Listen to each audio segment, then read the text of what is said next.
ओम सभी को नमस्ते। मंत्रोच्चारण। ओम सहना भवतु सहनो भुनक्तु सह। मैं भूपदत्त पीलीभीत से। ओम सहना भवतु सहनो भुनक्तु सह वीर्यं करवावहै तेजस्विनावधीतमस्तु मा विद्विषावहै। ओम शांति शांति शांति।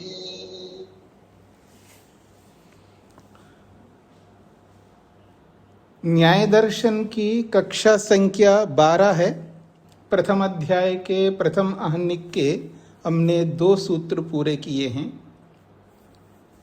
अब आगे बढ़ते हैं तीसरे सूत्र की ओर। उससे पहले भूमिका है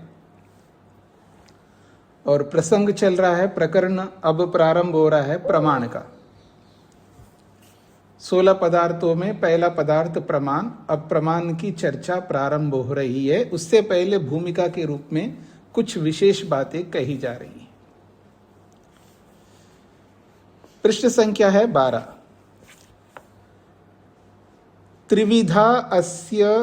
त्रिविधा च अस्य शास्त्रस्य प्रवृत्ति। अस्य शास्त्रस्य प्रवृत्ति त्रिविधा। ये जो न्याय दर्शन है, इस न्याय दर्शन की जो प्रवृत्ति है, यानी न्याय दर्शन जो कहना चाहता है, न्याय दर्शन में जो विषय है, उस विषय को यहाँ पर बताया जा रहा है। इस न्याय दर्शन का जो विषय है, इसकी जो प्रवृत्ति है, अर्थात न्याय दर्शन किस तरह प्रस्तुत होता है। तो कह रहे हैं त्रिविधा, 3 प्रकार से ये शास्त्र प्रवृत्त होता है।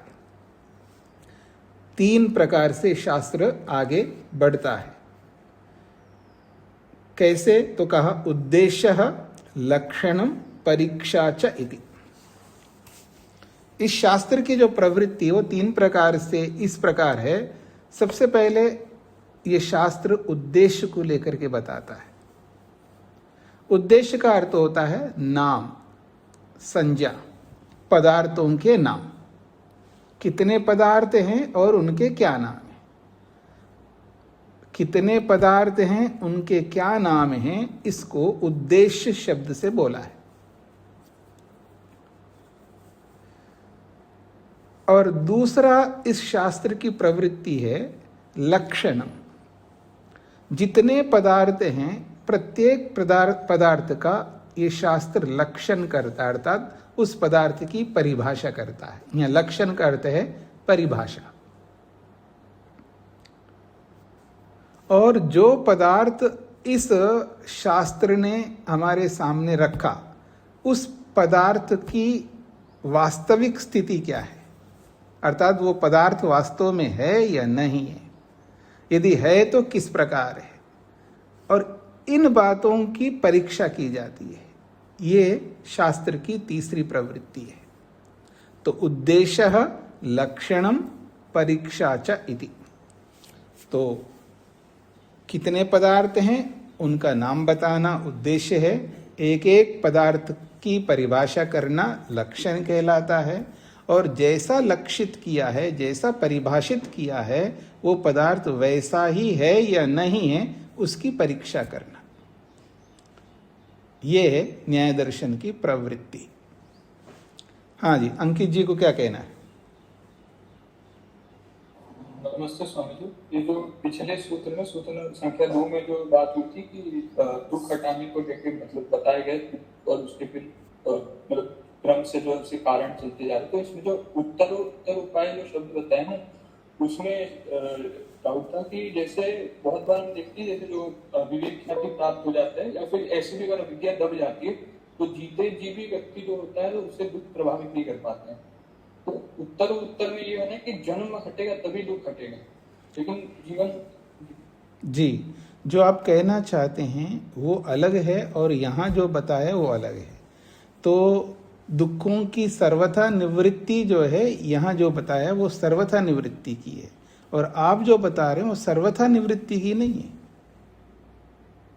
दुनिया की दृष्टि से निवृत्ति है, लेकिन शरीर की दृष्टि से निवृत्ति नहीं है ना। शरीर जब तक है तब तक दुख रहेगा। प्रभावित नहीं होगा तो फिर मतलब नहीं है ना, उसको नहीं, दबा देगा। दे प्रभावित हुए बिना कोई भी शरीर नहीं रह सकता।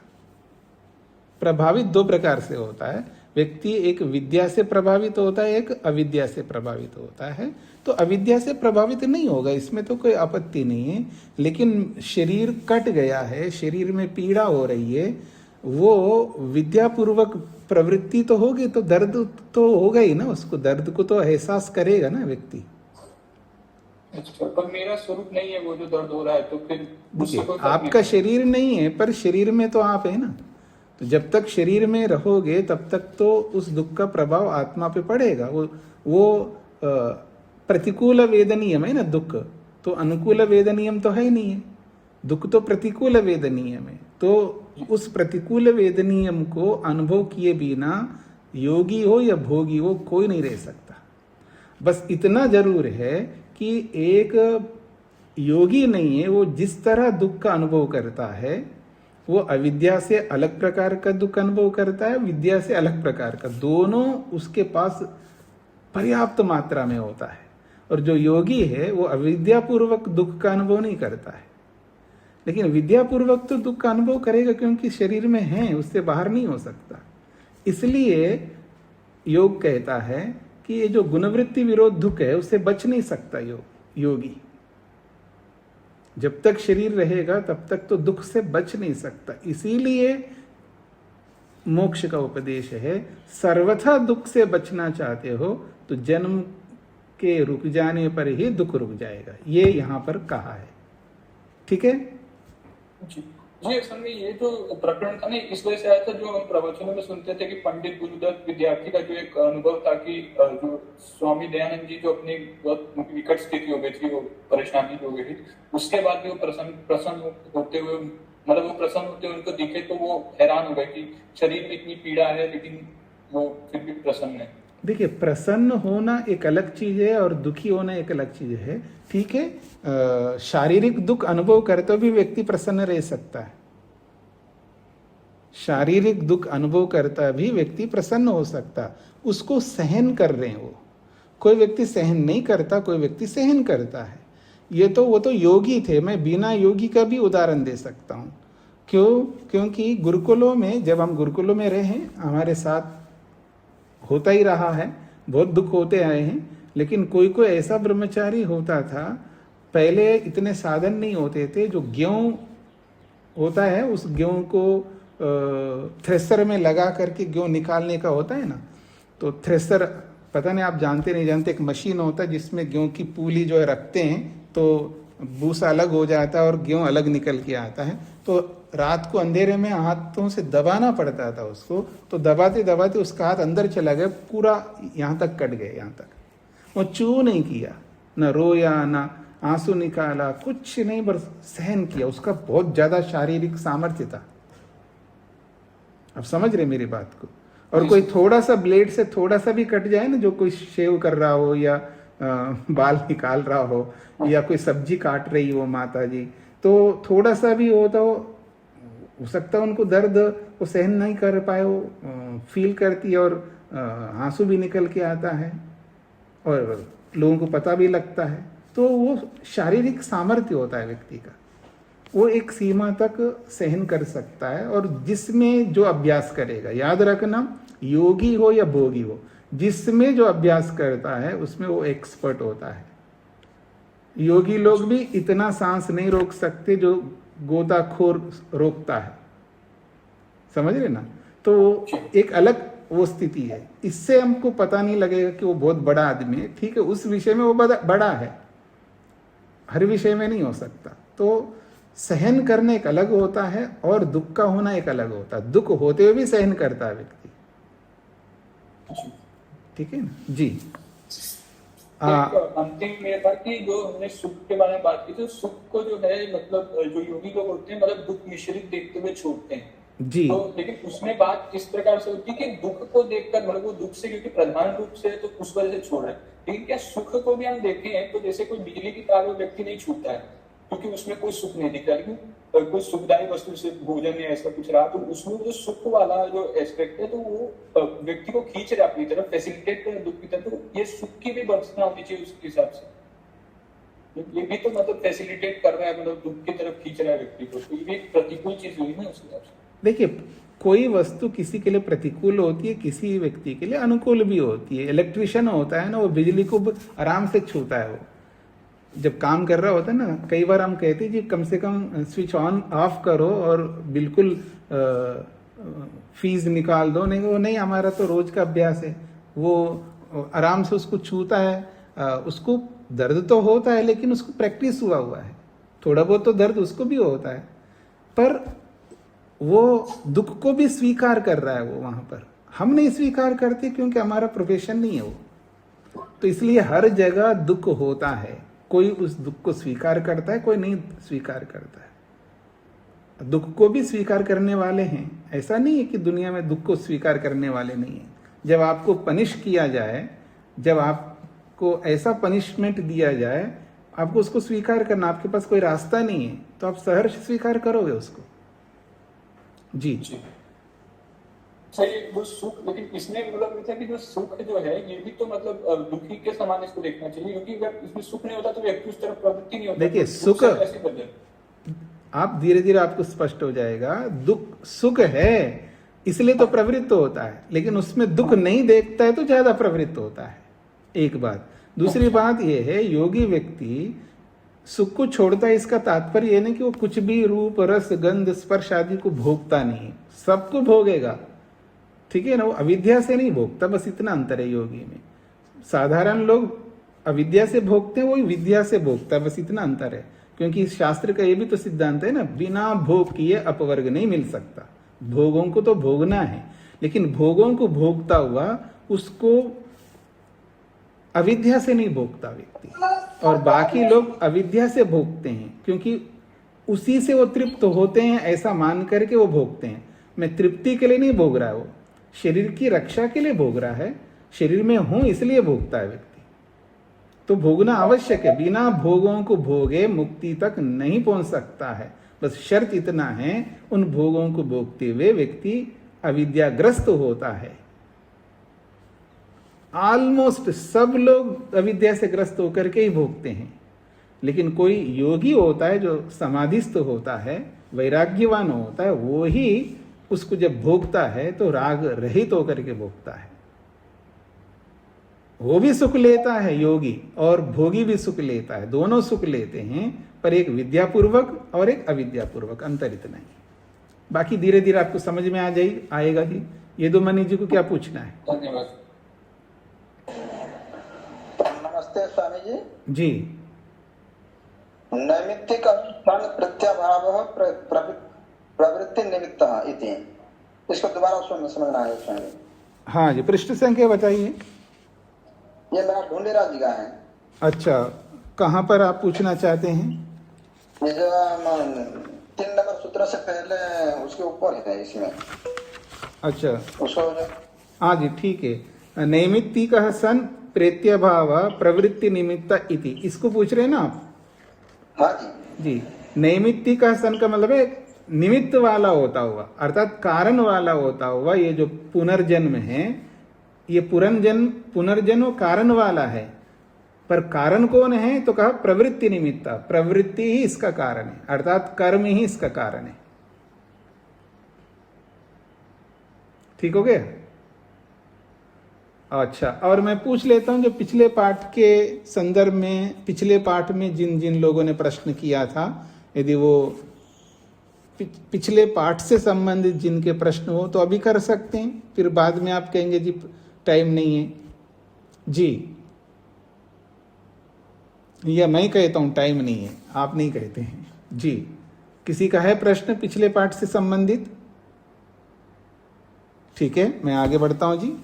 तो इस शास्त्र की प्रवृत्ति 3 प्रकार से होती है, अर्थात 3 प्रक्रियाओं से यह शास्त्र पूरा होता है। ये शास्त्र 16 पदार्थों का नाम बताता है, ये उद्देश्य कहलाता है। एक एक पदार्थ की परिभाषा ये शास्त्र करता है, उस परिभाषा को यहाँ लक्षण शब्द से कहा है।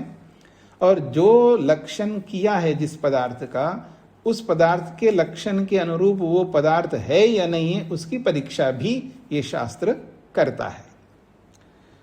अब उद्देश्य क्या है, लक्षण क्या है, परीक्षा क्या है, ये स्वयं भाष्यकार व्याख्या करके बता रहे हैं। तत्र इन 3 प्रकारों में से जो उद्देश्य है वो क्या है, नामधेयेन पदार्थ मात्रस्य अभिधानम उद्देश्यः। नामधेयेन, नाम के द्वारा, नामधेय कहते हैं नाम के द्वारा, पदार्थ मात्रस्य, नाम के द्वारा पदार्थ मात्र का अभिधानम, उसका नाम बताना, यही उद्देश्य कहलाता है। मतलब 16 ही पदार्थ हैं, तो नाम के द्वारा पदार्थ मात्र का नाम संज्ञा बताना ही उद्देश्य कहलाता है। तत्र उद्दिष्टस्य तत्व विवच्छेदको धर्मो लक्षणम।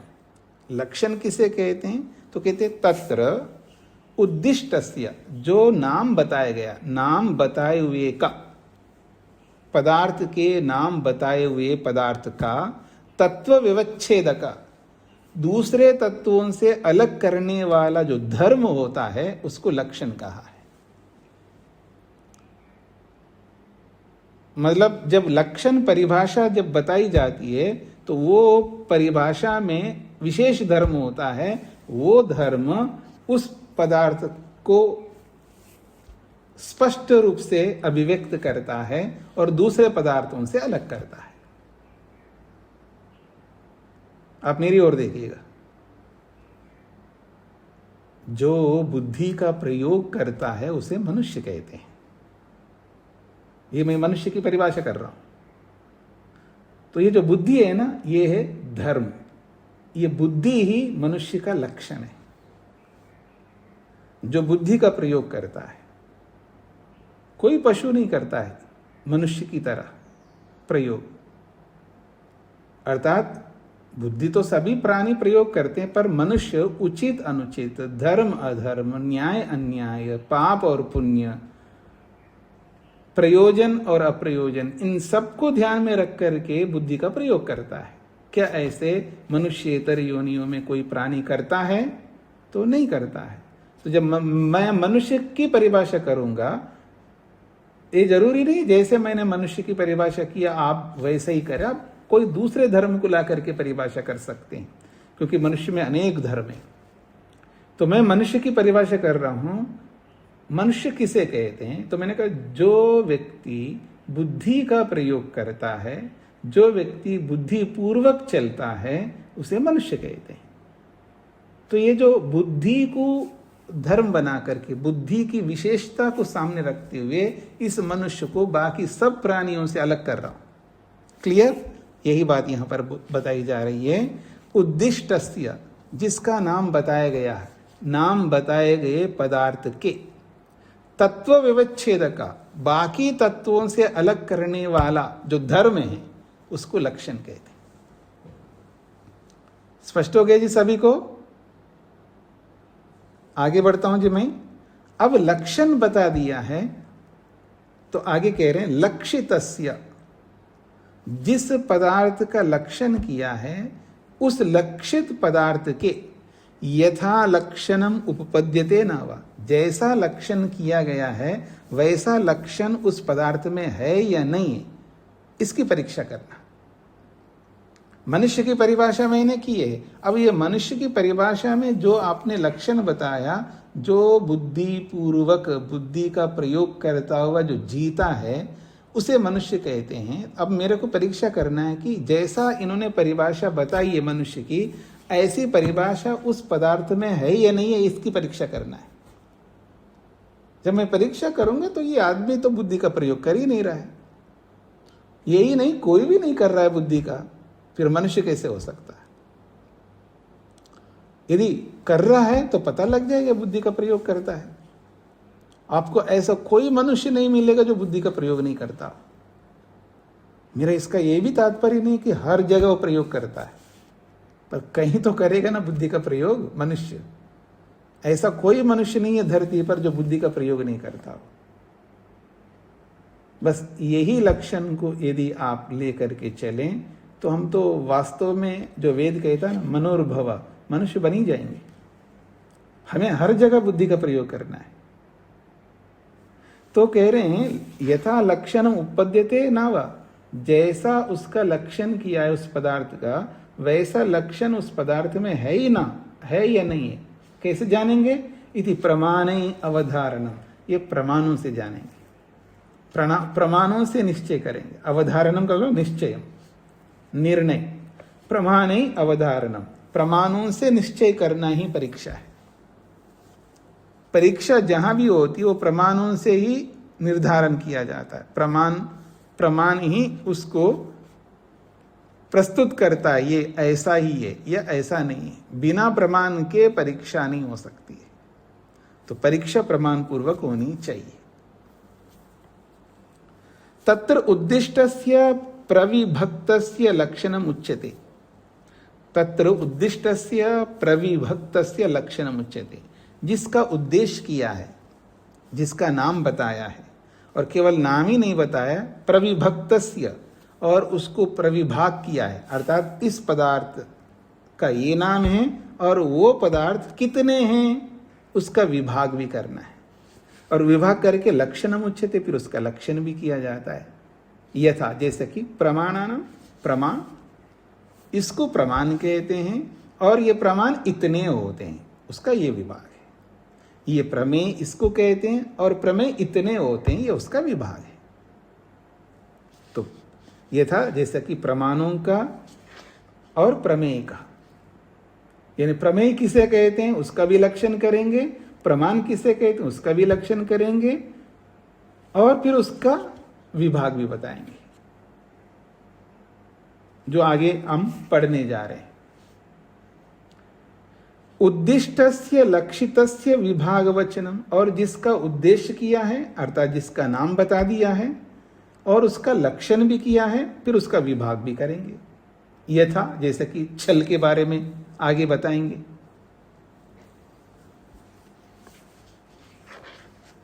छल की परिभाषा, छल का लक्षण भी कर रहे हैं और उसका विभाग भी बता रहे हैं, सूत्र के माध्यम से स्पष्ट कर रहे हैं। यहां पर वचन विघातो अर्थ विकल्पोपपत्याच्छलम तत्त्रिविधम। यहां सूत्र संख्या थोड़ा गलत लिखा है, इसको आप ठीक कर लीजिएगा, मेरी पुस्तक में गलत है। 1-2 के बाद में 51-52 लिखा है, वो 51-52 की जगह पर 10-17, 10 से लेके 17 ऐसा आपको करना है।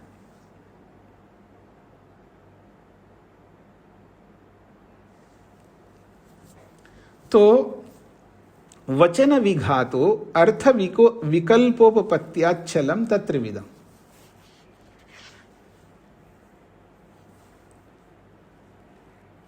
वचन विघाता, वचन का मतलब है जो भी आप बोलते हैं वो वचन है, और विघाता का मतलब है उस वचन के उस बोली में विघात, उस बोली में अलग अलग अर्थ निकलते हैं।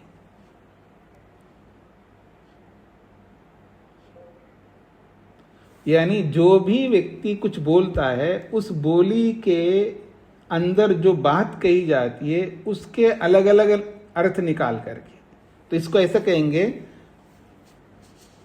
बोलने वाले के वचन के अलग अलग अर्थ निकालकर, जो भी कोई व्यक्ति कुछ बोलता है तो वो जो भी बोल रहा है उसके वचन के अलग अलग अर्थ निकालकर अपनी ओर से, बोलने वाले आप है, कुछ वचन बोला आपने, कुछ बात बोली है, तो जो बोली है उस वचन के अलग अलग अर्थ में निकाल रहा हूं। तो अलग अलग अर्थ निकालकर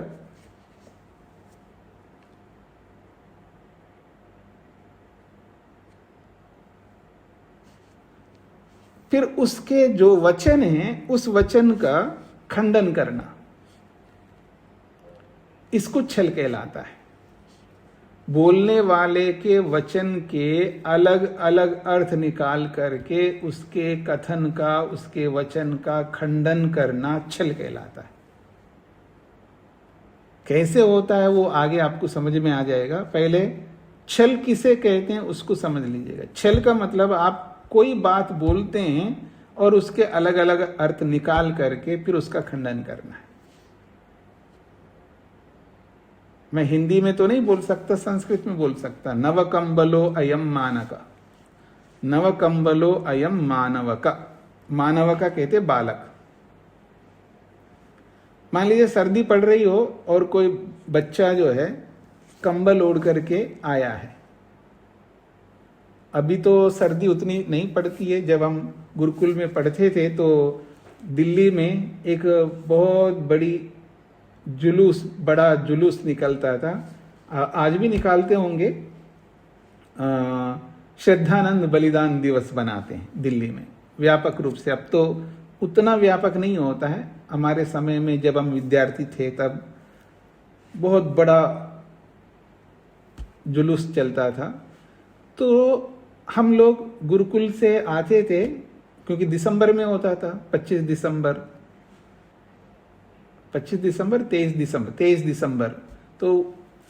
तो जब हम आते थे तो कंबल ओढ़ करके आते थे हम लोग। गुरुकुलों में जैसा भी कंबल होता था वो कंबल ओढ़ करके दिल्ली में वो कंबल ओढ़ करके ही जुलूस में चलते थे। समझ रहे जी? कंबल ओढ़ करके चलते थे। उस समय ज्यादा सर्दी होती थी। तो अब कोई बच्चा कंबल ओढ़ करके आया तो उसको कोई कहता है नव कंबलो अयम मानव का, ये बालक नए कंबल वाला है। तो ये जो नव शब्द है, इस नव शब्द का उच्चारण मैंने किया। अब उस नव के अलग अलग अर्थ निकाल सकता हूं मैं। नव का मतलब होता है नया और नव का अर्थ होता है 9, संख्या में 9। दो अर्थ निकल गए ना। नव का अर्थ नया भी होता है और नव का अर्थ नौ भी होता है। नया और 9। फिर मैं आपका खंडन करूं, अर्थात जो बोलने वाला है नव कंबलो अयम मानव का, ये नया कंबल वाला। मेरा तात्पर्य तो यह था नए कंबल वाला है। अब उसका 2 अर्थ निकाल दिया उसने। नव का अर्थ 9 भी होता है और नव का अर्थ नया भी होता है। तो अब उसका खंडन कर, अरे क्या बोलते हैं आप, कहां है उसके पास 9 कंबल, एक ही तो कंबल है। ऐसा करके खंडन करता है। इसी का नाम है छल।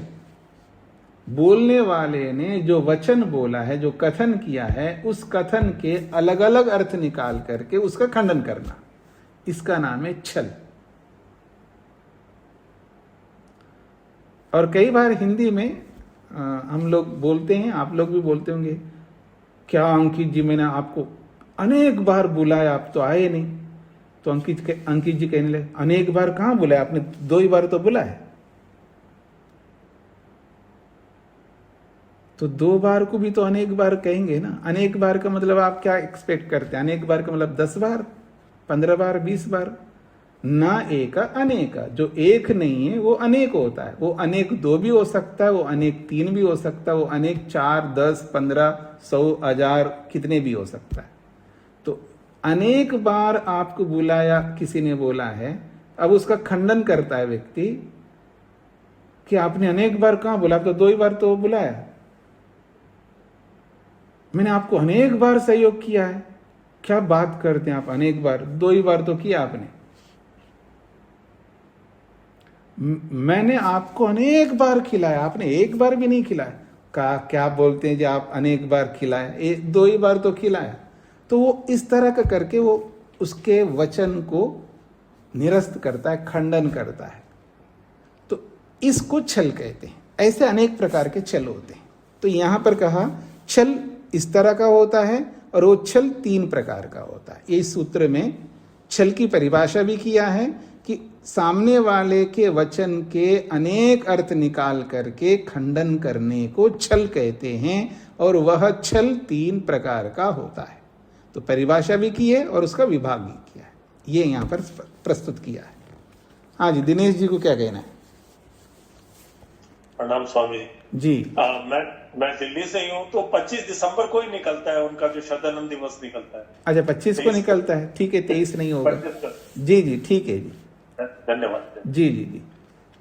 पर वो 23 को उनका था क्या बलिदान? 23 का था, ये 25 को ही निकल बलिदान 23 का ही था।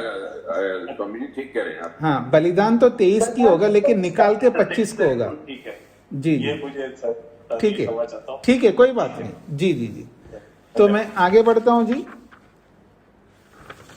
अथ उद्दिष्टस्य विभाग वचनम, अब जो उद्देश्य किया है अर्थात जो नाम का कथन किया है उसका विभाग करके बता रहे हैं। नाम तो बता दिया, प्रमाण एक पदार्थ होता है। उद्देश्य तो किया था ना पहले सूत्र में, प्रमाण, प्रमेय, संशय, तो नाम तो बता दिया।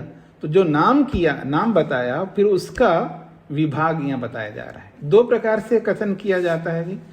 पहले विभाग भी बताया जा सकता है, पहले लक्षण भी किया जा सकता है।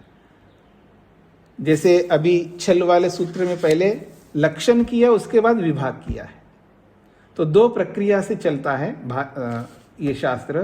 कहीं पहले लक्षण करते हैं, फिर उसका विभाग करते हैं, और किसी जगह पहले विभाग करते हैं, फिर उसका लक्षण करते हैं। दोनों प्रकार से चल सकते हैं। यहाँ गलत सही वाली बात नहीं है, दोनों प्रकार से प्रक्रिया है। पहले लक्षण भी बता सकते हैं, फिर उसके बाद उसका विभाग कर सकते हैं, और पहले विभाग बता के फिर उसका लक्षण भी करेंगे। दोनों प्रक्रिया से चल सकते। यहाँ पर प्रमाण जो पहला पदार्थ है उसका विभाग बताया जा रहा है, फिर उसका एक एक का लक्षण करेंगे। अतः उद्दिष्टस्य विभाग वचनम, जिसका नाम बता दिया है उसका विभाग बताया जा रहा है सूत्र के द्वारा। प्रत्यक्ष अनुमान उपमान शब्दाः प्रमाणानि, प्रत्यक्षानुमानोपमान शब्दाः प्रमाणानि, प्रत्यक्षानुमानोपमान शब्दाः प्रमाणानि। क्योंकि शब्द शब्द पुल्लिंग है तो इसलिए यहां पर पुल्लिंग में शब्दाः कह दिया, और प्रमाण शब्द नपुंसकलिंग है तो इसलिए यहां पर प्रमाणानि नपुंसकलिंग में दिया है। तो प्रत्यक्ष, अनुमान, उपमान और शब्द, ये चार प्रमाण होते हैं। चार प्रमाण यहां पर बताए हैं: प्रत्यक्ष प्रमाण, अनुमान प्रमाण, उपमान प्रमाण और शब्द प्रमाण। शब्द प्रमाण को दूसरे शास्त्र में आगम प्रमाण भी कहते हैं। तो आगम प्रमाण कहो, शब्द प्रमाण कहो, एक ही बात है। जैसे सांख्य योग में 3 प्रमाण माना है, तो यहां पर 4 प्रमाण माना है, और आगे जाकर के इन चारों को विस्तार करेंगे तो 8 भी बताया गया है। तो ये 4 प्रमाण हो गए जी, और जीवन में ये चारों प्रमाण हमारे लिए बहुत ही महत्वपूर्ण है, क्योंकि संपूर्ण जीवन इन्हीं प्रमाणों के आश्रित चलता है, और जो व्यक्ति प्रमाणों के आश्रित जीता नहीं है वह व्यक्ति जीवन में अत्यधिक दुखी रहेगा। इसलिए जीवन में सुखी रहने के लिए मनुष्य को प्रमाणों का सहारा लेना ही होगा। और अधिकांश व्यक्ति अवसरवादी बनकर के प्रमाणों का सहारा न लेकर के सुखी रहना चाहते हैं, वो अत्यंत घातक है। प्रत्यक्ष को प्रत्यक्ष क्यों कहते हैं, तो यहां पर भाष्यकार उसकी परिभाषा करते हैं: अक्षस्य अक्षस्य प्रति विषयम वृत्ति ही प्रत्यक्ष। अक्ष कहते हैं इंद्रिय को। यहां पर अक्ष यानी शब्दों के अनेक अर्थ होते हैं, यहां पर अक्ष शब्द का अर्थ है इंद्रिय। अक्षस्य अक्षस्य, इंद्रिय इंद्रिय का, एक एक इंद्रिय का, प्रति विषयम, प्रत्येक विषय के प्रति जो वृत्ति बनती है उसका नाम प्रत्यक्ष है। प्रत्येक इंद्रिय का जो विषय है उस विषय के प्रति इंद्रिय की जो वृत्ति बनती है उसका नाम प्रत्यक्ष है। अब वृत्ति क्या होती है तो स्वयं भाष्यकार आगे बता रहे हैं: वृत्तिस्तु सन्निकर्षः ज्ञानम वा। वृत्ति शब्द के 2 अर्थ किए हैं यहां पर, और ये बहुत महत्वपूर्ण है, याद रखना होगा आप लोगों को। अंडरलाइन कर लीजिएगा, आपको आगे बहुत काम आएगा। वृत्ति किसे कहते हैं तो आपको बताना होगा। वृत्ति का अर्थ एक सन्निकर्ष है और दूसरा ज्ञान है। सन्निकर्ष कहते हैं संयोग, इस बात को समझ लीजिएगा। सन्निकर्ष वृत्ति का एक अर्थ है सन्निकर्ष। सन्निकर्ष कहते हैं संयोग, इंद्रिय का और विषय के साथ में जो जब संयोग होता है उसको कहते सन्निकर्ष। आप में से किसी का माइक ऑन हो रहा है, बंद करके रखिएगा।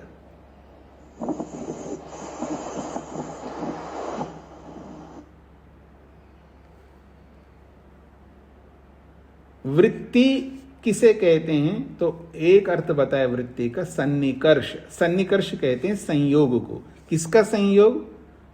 इंद्रिय का और विषय का संयोग। जब इंद्रिय और विषय का जब संयोग होता है, उस संयोग को वृत्ति माना और उसी संयोग को प्रत्यक्ष माना, ये एक अर्थ है। प्रत्यक्ष किसे कहते हैं? संयोग को कहते हैं। किसका संयोग? इंद्रिय का और विषय का। जब इंद्रिय का और विषय के साथ में जब सन्निकर्ष होता, संयोग होता, उस संयोग का नाम वृत्ति है और उस वृत्ति को प्रत्यक्ष माना, ये एक अर्थ है। अब दूसरा अर्थ बता रहे ज्ञानम। वा का मतलब अथवा। अथवा ये दूसरा अर्थ है वृत्ति का। वृत्ति का अर्थ है ज्ञान। अब ये ज्ञान कैसा अर्थ होगा? जब संयोग होता है, जब सन्निकर्ष होता है, इंद्रिय का और विषय के साथ जब संयोग होता है, उस संयोग से जो उत्पन्न हो रहा है वो है ज्ञान। इंद्रिय का और विषय का मतलब रूप, रस, गंध, स्पर्श, शब्द, ये सब विषय। जब विषय के साथ में इंद्रिय का सन्निकर्ष होता है अर्थात संयोग होता है, उस संयोग से कुछ उत्पन्न होता है। क्या उत्पन्न होता है? जानकारी उत्पन्न होती है। उस जानकारी को यहां ज्ञान कहा है और उस ज्ञान को यहां वृत्ति माना है और यही ज्ञान प्रत्यक्ष कहलाता है।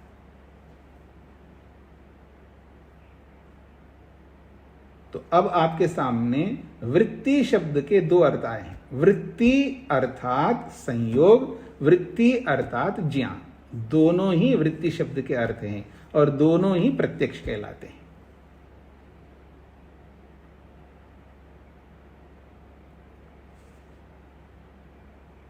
अब इसी बात को समझा रहे हैं, यदा सन्निकर्ष तदा ज्ञानम प्रमिति।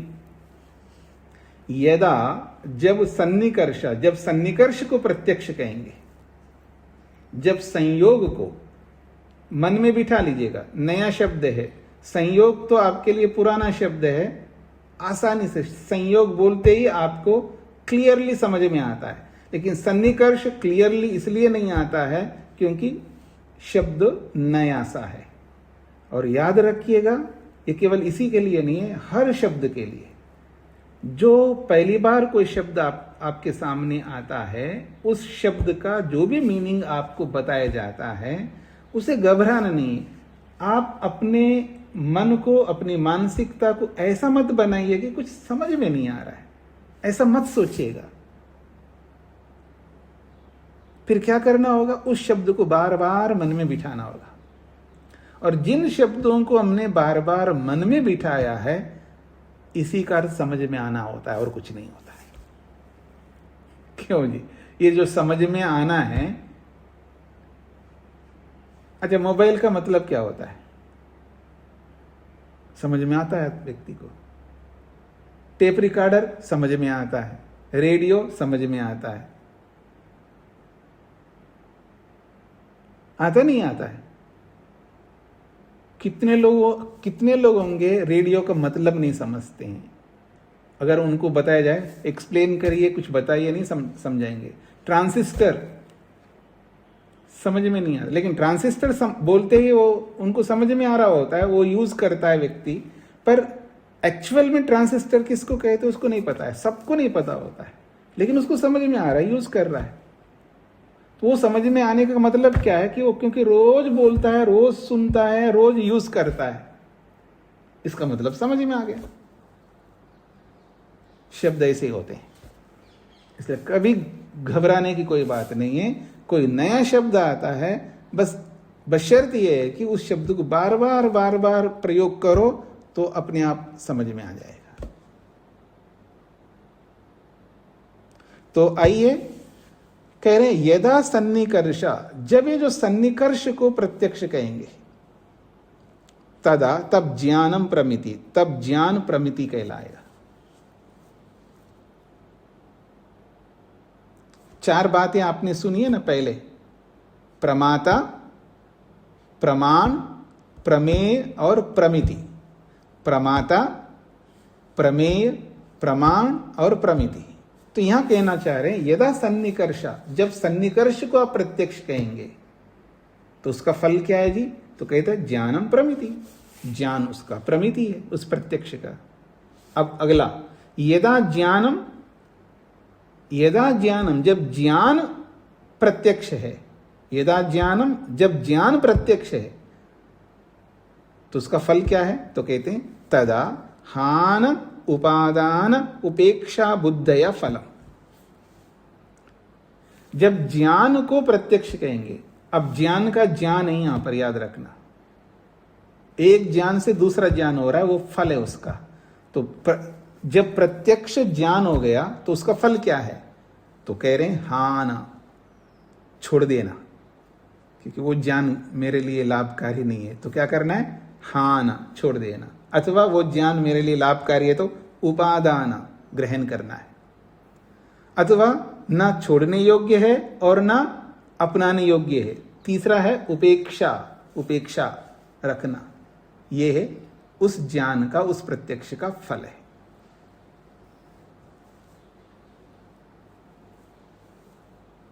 इन दोनों बातों को समझने का प्रयत्न करिएगा। यदा सन्निकर्ष, जब सन्निकर्ष प्रत्यक्ष होता है, अब उस प्रत्यक्ष का फल क्या है? तो तदा ज्ञानम प्रमिति, तब ज्ञान जो है प्रमिति होती है, अर्थात उसका फल होता है। यदा ज्ञानम प्रत्यक्षम, जब ज्ञान ही साक्षात प्रत्यक्ष हो गया, तदा छोड़ देना या पकड़ लेना या उपेक्षा करना। तो छोड़ने वाला ज्ञान, पकड़ने वाला ज्ञान या उपेक्षा रखने वाला ज्ञान उस ज्ञान का फल माना जाएगा।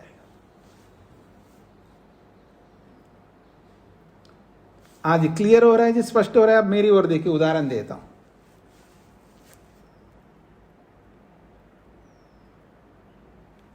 मान लीजिएगा मेरे सामने आप सब डायबिटिक है, उदाहरण दे रहा हूं, कुछ होंगे कुछ नहीं होंगे, लेकिन एक उदाहरण दे रहा हूं। मेरे सामने बैठे हुए सारे के सारे 125 लोग जो है वो डायबिटिक लोग हैं,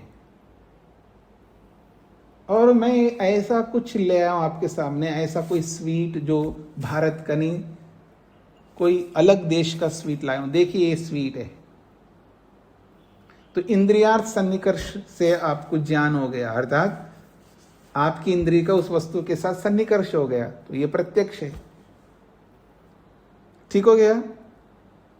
उसका फल क्या है? तो आपको प्रमिति होगा, अच्छा इसका नाम, अच्छा इसको कहते हैं ये नाम, आपको ज्ञान हो गया, वो आपकी प्रमिति है। लेकिन जब ज्ञान ही प्रत्यक्ष मान लिया, तो ज्ञान ही आपके लिए प्रत्यक्ष हो गया। एक जगह तो संयोग होगा, उस स्वीट के साथ में आपकी इंद्रिय का संयोग हुआ, उसका नाम प्रत्यक्ष है। उसका फल क्या है? ज्ञान है। अच्छा ये ऐसा होता है, ये ऐसा होता है, वो ज्ञान उसका फल हो गया। लेकिन ज्ञान ही प्रत्यक्ष हो गया तो अब उसका फल क्या है? आप सारे डायबिटिक है तो हानम, छोड़ दो, आप नहीं खा सकते। अथवा अब दूसरा, आप सब विद्यार्थी है, विद्यार्थी का मतलब मेरे क्लास के विद्यार्थी नहीं है, एक्चुअल में जो ब्रह्मचारी होते हैं ना वो विद्यार्थी, युवा अवस्था में आप सब, और आप सबको स्वीट खाना ही खाना है।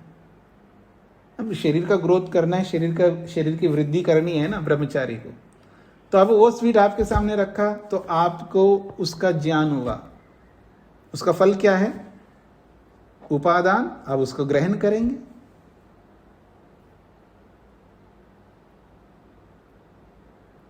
तो एक उदाहरण है हानम, छोड़ने का, और दूसरा उदाहरण है उपादान, उसको ग्रहण करने का, और तीसरा उपेक्षा बुद्धया, उपेक्षा करना है।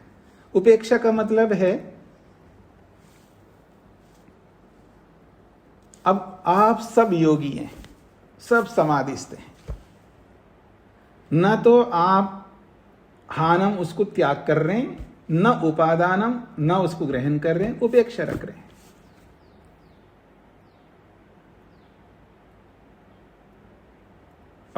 हर वही स्वीट है ऐसा नहीं है। मान लीजिए मैंने आपके सामने सोना रख दिया, तो आप ना तो उसको छोड़ने योग्य मानते हैं, ना उपादेय ग्रहण करने योग्य मानते हैं, उपेक्षा रखते हैं। आपके लिए तो वो मेटल है बस, आपके लिए वो सोना नहीं है। नो नीड, जरूरत नहीं है मेरे को, उपेक्षा करेंगे। तो ये ज्ञान का फल है। यानी प्रत्यक्ष दो प्रकार का है, सन्निकर्ष को भी प्रत्यक्ष कहा है और ज्ञान को भी प्रत्यक्ष कहा। जब सन्निकर्ष को प्रत्यक्ष मानेंगे तो प्रमिति उसका फल होगा, अर्थात वो जो उस संयोग का परिणाम वो ज्ञान होगा। अच्छा इसको ऐसा कह, अच्छा ये चीज है, ये जो ज्ञान होता है ना, वो ज्ञान उस संयोग का फल है। और जब ज्ञान ही प्रत्यक्ष हो गया तो उसका फल क्या है? तो या तो छोड़ेंगे, वो छोड़ने योग्य है, अगर ग्रहण करने योग्य तो ग्रहण करेंगे, न छोड़ने योग्य है न ग्रहण करने योग्य हो तो उपेक्षा रखेंगे। स्पष्ट हो गया जी? प्रमाण, प्रत्यक्ष प्रमाण किसे कहते हैं वो बता दें। यहां पर आगे बढ़ता हूं जी मैं।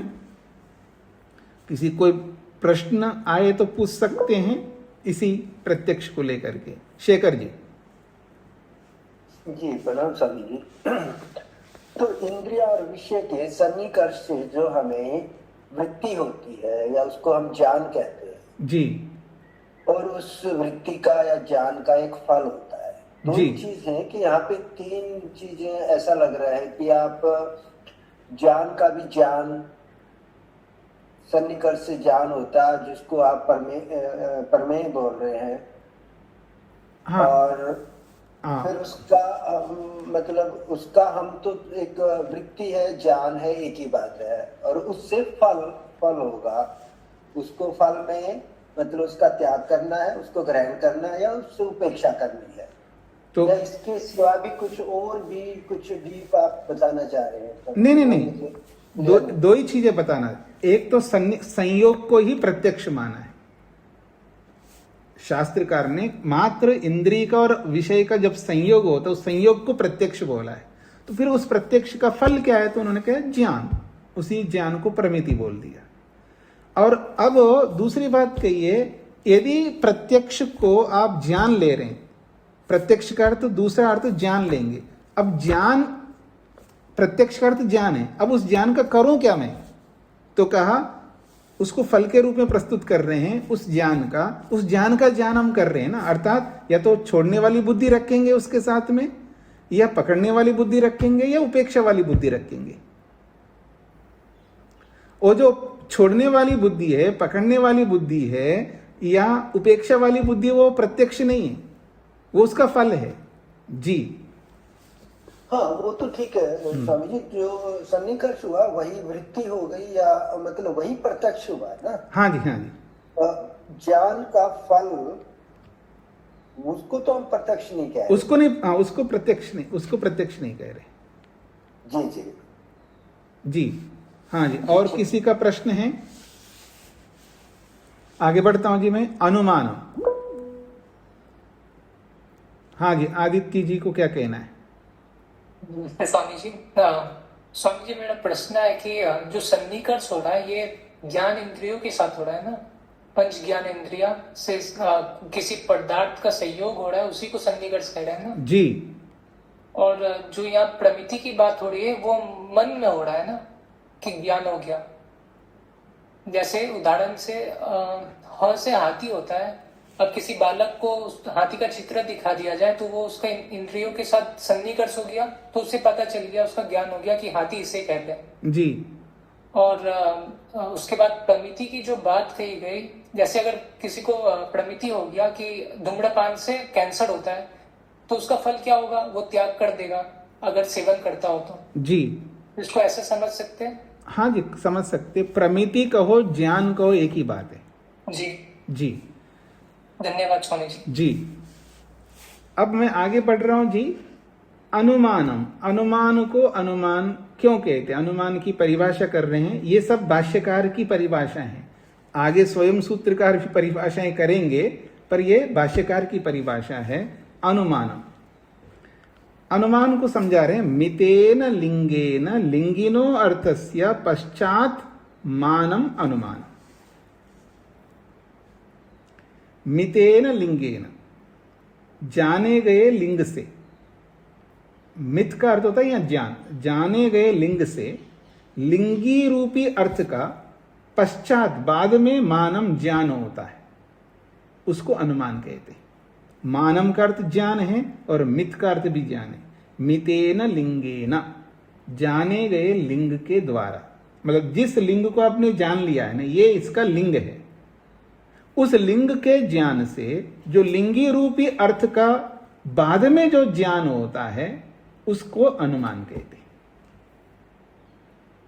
शब्दों को पकड़ने का प्रयत्न करिएगा। मितेन लिंगेन, जाने गए लिंग के द्वारा। लिंग का मतलब है चिन्ह, लिंग का मतलब है चिन्ह।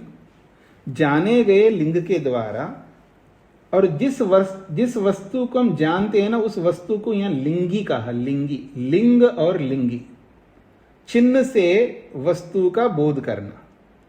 मतलब अनुमान में दो चीजें होती हैं जी। अनुमान में दो पदार्थ होते हैं, एक प्रत्यक्ष दिखता है और एक प्रत्यक्ष दिखता नहीं। तो प्रत्यक्ष के द्वारा अप्रत्यक्ष को हम जानते हैं। जैसे मैं अंकित को देख रहा हूं, अंकित जी प्रत्यक्ष है, पर अंकित जी के पिताजी प्रत्यक्ष नहीं है। इनके पिताजी जरूर होंगे, ठीक है ना। होंगे का मतलब है, मान लीजिए किसी के पिताजी जीवित भी रहता है, किसी के पिताजी जीवित नहीं भी रहता, लेकिन अंकित एक पुत्र है तो इनके पिता अवश्य होंगे। तो एक प्रत्यक्ष ही आप लिंग बन रहे हैं। किसका लिंग बन रहे हैं? पिताजी का लिंग बन रहे हैं। तो पिताजी लिंगी है और पुत्र लिंग है। इसको उल्टा भी कर सकते हैं, पिता को देख करके पुत्र का भी अनुमान कर सकते। किसी ने कहा ये पिताजी है, पिताजी है तो किसी पुत्र का ही तो पिताजी होंगे, पुत्र या पुत्री। तो एक लिंग है हमारे सामने, एक लिंगी है। लिंग का मतलब चिन्ह है, मतलब इस चिन्ह से दूसरे पदार्थ को हम जानते हैं। जिस चिन्ह से, जिस चिन्ह वाले पदार्थ से दूसरे पदार्थ को हम जानते हैं, उस पदार्थ को लिंगी बोल दिया। अर्थात लिंग से जाने जाने वाला पदार्थ, उसका नाम है लिंग, लिंगी। तो एक लिंग से दूसरे लिंगी का बोध करना। तो यहां कह रहे मितेन लिंगेन, जाने गए लिंग के द्वारा। लिंगिनो अर्थस्य, लिंगी रूपी जो अर्थ है जिसको हम देख नहीं पा रहे हैं, उस लिंगी रूपी अर्थ को पश्चात बाद में मानम जानते हैं, उसी को अनुमान कहते हैं। मानम करते हैं ज्ञान। शाब्दिक अर्थ पता लग गए जी। अनुमान किसको कहते हैं? जाने गए लिंग के द्वारा न जाने गया जो लिंगी रूपी अर्थ है, उस अर्थ को हम पश्चात बाद में जानते हैं। अर्थात पहले लिंग को जानते हैं, बाद में लिंगी को जानते हैं, बिना देखे जान लेते हैं। इसी का नाम है अनुमान। जो बिना देखे जिस पदार्थ का ज्ञान हो रहा है, बिना देखे किसी पदार्थ का जो बोध हो रहा है, उस बोध को, उस ज्ञान को अनुमान ज्ञान कहते हैं, उसी को अनुमान कहते हैं। जैसे बादलों को देख करके बरसात का अनुमान करते हैं, ठीक हो गया जी। बादलों को देख करके बरसात का अनुमान करते हैं। भारत के ध्वज को देख करके, कहीं भी आप जाएं, भारत के ध्वज को देख करके पूरे भारत का अनुमान कर लेते हैं, ऐसा। या किसी भी देश के ध्वज को आप जानते हैं, उसके ध्वज को देख करके उस देश का आप अनुमान करते हैं, ऐसा। तो जो जिसको आप देख रहे हैं वो लिंग बन रहा है, वो चिन्ह बन रहे हैं। उस पदार्थ को जानने के लिए वो चिन्ह है। इसी का नाम अनुमान है। तो जाने गए लिंग के द्वारा लिंगी रूपी अर्थ का बाद में जो ज्ञान हो रहा है, उस ज्ञान को अनुमानम कहेंगे या अनुमान ज्ञान कहेंगे। पंक्ति का अर्थ स्पष्ट हो गया जी सभी को? हाँ जी, दिनेश जी को क्या कहना है? प्रणाम स्वामी। जी। तो जैसे हम धुएं से अग्नि का अनुमान करते हैं, तो धुआं लिंग हुआ और अग्नि लिंगी लिंगी हुआ। हाँ जी बिल्कुल। तो अप्रत्यक्ष में हम अग्नि को लेंगे। हाँ जी, अब क्योंकि अग्नि को तो देख नहीं रहे ना, हम दूर से धुएं को तो प्रत्यक्ष देख रहे हैं आंखों से, लेकिन आंखों से अग्नि को प्रत्यक्ष नहीं देख रहे हैं, वो दूर है। जी जी। तो वो लिंगी हो गया और धुआं लिंग हो गया। जी जी। क्योंकि अनुमान में एक प्रत्यक्ष होता है और एक अप्रत्यक्ष होता है। जितने भी अनुमान हैं उसमें एक प्रत्यक्ष होता है और एक अप्रत्यक्ष होता है। जो भी अनुमान करने वाला है, आप मैं कोई भी अनुमान करता है, तो ये याद रखिएगा, एक प्रत्यक्ष होता है और एक अप्रत्यक्ष होता है। तो प्रत्यक्ष से अप्रत्यक्ष का बोध करते हैं, प्रत्यक्ष से अप्रत्यक्ष का जो बोध होता है उसी बोध को अनुमान ज्ञान कहेंगे या अनुमानम कहेंगे। अरुण जी को क्या कहना है? नमस्ते स्वामी जी। स्वामी जी, यहाँ पर कारण और कार्य भी बोल सकते हैं, लिंग और लिंग? हाँ, क्योंकि अनुमान के बहुत सारे भेद हो गए ना, उसमें कारण से कार्य का बोध होता है, कार्य से कारण का बोध होता है, ठीक है ना। ऐसे अनुमान के भी अनेक भेद है ना। जी बिल्कुल कह सकते। लेकिन जितने भी भेद हैं, सभी भेदों में एक ही नियम है, प्रत्यक्ष से अप्रत्यक्ष का ज्ञान करना। हाँ जी, किसी को कोई प्रश्न है? आगे बढ़ता हूं जी। उपमानम, उपमान को उपमान क्यों कहते हैं? तो कहते हैं उपमानम सारूप्य ज्ञानम। उपमान उसको कहते हैं जो सारूप्य ज्ञान होता है, समान ज्ञान। सारूप्य का अर्थ होता है समान ज्ञान। समान ज्ञान मतलब एक के अनुसार ही दूसरा होता है, यानी इस जैसा। सारूप्य ज्ञान को ही उपमान कहते हैं। जैसे उदाहरण दिया, गौ एव अयम गवयः।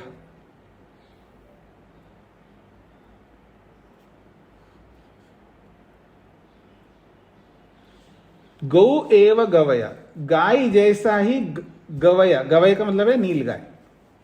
एक तो नील गाय होता है, जैसे आप हरियाणा में, पंजाब में या उत्तर प्रदेश में जहाँ बहुत सारी खेतें हो ना, जहाँ बहुत खेत होते हैं, वहां पर आपको जरूर कहीं ना कहीं आपको नील गाय दिखाई देगा। तो जैसा ये गाय है वैसा ही नील गाय है। तो वो सारूप्य, सारूप्य मतलब एक समान, एक जैसा दिखने वाले, एक जैसे दिखने को यहां पर उपमानम शब्द से, उपमान शब्द से कहा। जैसे कोई व्यक्ति बहुत बढ़िया, मतलब कोई माँ बहन कोई भी बहुत अच्छा गाती हो, तो उसके लिए जैसा कोयल है वैसा ही गाती है, जैसा कोयल है वैसा ही गाती है। इसी को उपमान ज्ञान कहते।